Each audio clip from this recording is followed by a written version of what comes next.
Assalamualaikum warahmatullahi wabarakatuh. My name is Sonny Williams. You can call me Hamza. I'm at Asia School of Business. I'll see you guys soon.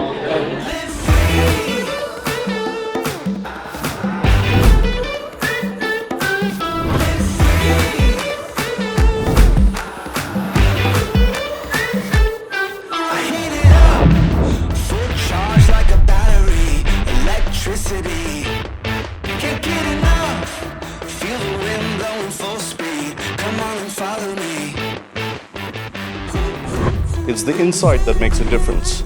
It's courage, it's commitment, it's generosity. Our time is limited. Understanding the fragility of life is the first step in understanding our role and responsibility as a leader. You know, when you have that pressure that comes from within, that fear, it pushes you to crazy levels. Muhammad Ali, he was the greatest boxer. With your journey, and indeed the journey of many leaders along the way, our greatest responsibility is to honor those who came before us and those who will come after. We are the stewards of our organizations, the caretakers of our own lineage. Our actions today will echo beyond our time.